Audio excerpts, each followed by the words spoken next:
Hey Mike, what are we looking at here? Is it a picture of somebody? Yeah, this is our latest Bigfoot encounter report that we followed up on, did a little bit of investigative work on. This occurred about just a couple of weeks ago. This fellow right here, he got himself an African tortoise, and it's quite a gnarly looking creature, a pretty good sized tortoise, and he built this enclosure to keep it in. You can see it's a freshly built little corral. He built a little house for it here, like a dog house, and this nice gate with a fancy latch on it.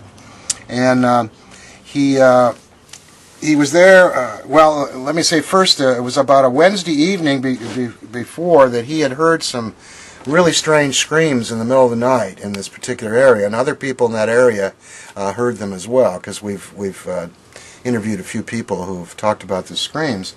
And the night that he finished his gate, he was putting the tortoise into the little house there with a heat lamp, and he said he got the weirdest feeling of his being watched. But, nothing more than that. And then he went ahead and closed the gate, and he went back in the house and went to bed. And then this was a Thursday night, and about 2:30 in the morning, his wife woke him up and said, there's somebody outside. And she could hear somebody walking right outside the bedroom window. And you could hear the leaves, make a noise as it stepped on the leaves. So the guy got up, and he went and grabbed his shotgun, and he went down the back steps out in the backyard, and he looked over to this spot right here, and there was a bit of a moon out. Actually, quite a bit of a moon. And so he was able to see pretty clearly a figure that was standing there that was, well, he said it was about the size of Shaquille O'Neal, at least 7 feet tall and really heavily built. But he said that it was really dark in color, and it just it kind of gave him the impression of a shadow. He could just see a shadow standing there. So here's this huge figure standing in the opening of the corral, and the gate was swung open. And when it realized he was there, it bent over and ran right past the fence and by this apple tree. Had to bend down to avoid hitting the limbs on the tree, and it didn't touch the tree at all. And it moved really fast, and it went right past him, because he was standing by the back door, and he said it passed within about 25 feet of him. And for a second he started to go out after it, and then he decided, no, I don't think I want to go up in the brush after that thing, even with a shotgun. So he went and closed the gate on the corral, and he called the sheriff and reported the prowler. And he figured that the sheriff would probably do a drive-by or something later on. So nothing ever came of that. He never saw the sheriff. And then the next morning when he got up, he found the gate was open again. So he figured it may have come back. But the tortoise was unharmed, and he couldn't find any other sign. But I got to looking around his property and noticed he had a number of fruit trees on the property. And I said, do you get fruit on these trees? Because I see no sign of it. And this was, of course, it was past time. The fruit would have been harvested by then. But he said, well, it's a funny thing you mentioned that, because we were wondering if the birds had flown off with all the fruit or something, because the apples on this tree disappeared, and we have no idea where they went. He's got an avocado tree, and he's got a plum tree on his property.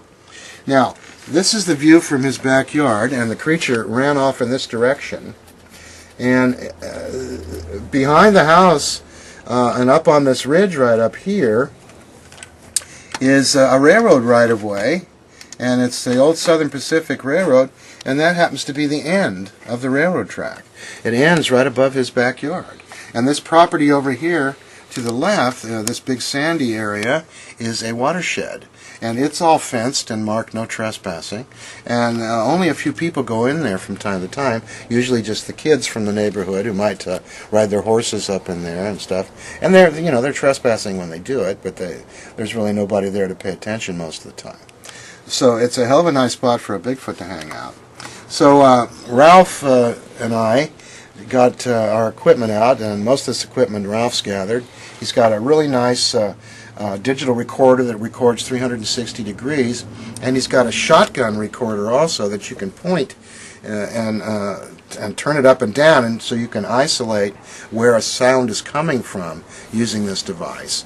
So he and I were inside a little blind tent that we set up in this guy's backyard with a view of this, and it was a nice moonlit night that we were out there. And so we set up inside the tent, and we attempted to be pretty quiet and just listening, and we had the recorder on the whole time. Ralph had his camcorder too with night vision in case something should show up. And we never did see anything that night, but we heard all sorts of noises. There were things falling out of the trees, there were banging sounds, and also these cries that were recorded. And what was funny is when we got to the house, we drove up and started to pull our equipment out, and a man rides up on a motorcycle, and he parks it in their garage, and he says, "I live on the property too, but I live in this camper." And he said, "I've lived here for 20 years. And he said, "Are you guys from the Bigfoot Museum?" I said, "Yeah, we are." And he said, "Well, I don't believe in that." But what was really hilarious was just a moment later, he said, "You know, I've lived here 20 years, and last night I heard the weirdest screams I've ever heard in my whole life." And I mentioned there are peacocks in the area. He said, "No, I've heard the peacocks weren't the peacocks." I said, "You know, there's plenty of coyotes around here too." And he said, "No, these weren't coyotes either. This was something really weird." So anyway, we went ahead and we set up this little tent, and we got in the tent, and it was kind of chilly. But we persevered, and we stayed there till about 4 in the morning altogether. And it was at approximately 1:30 that we recorded some of these screams that people had been talking about. And I'll bring that up now and play the screams for you.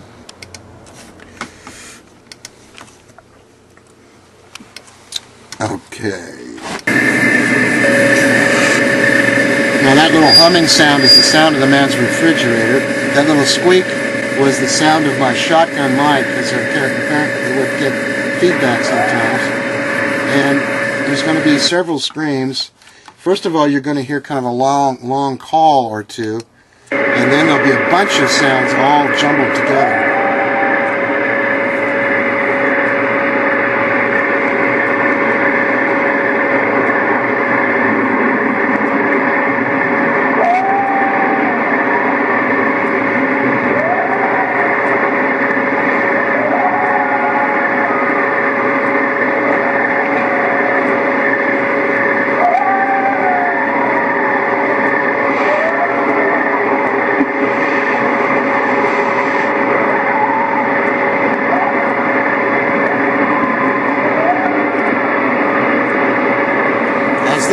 This thing goes on, this recording, it sounds like a siren at one point, and then it appears to be coyotes.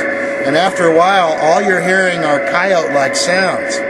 But I've played this for a number of people here in the museum, and everybody agrees that those initial screams do not sound like coyotes.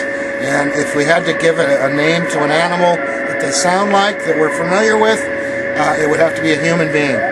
So these screams sound more like humans, especially at the beginning, but then as time goes by, they sound more and more coyote-like.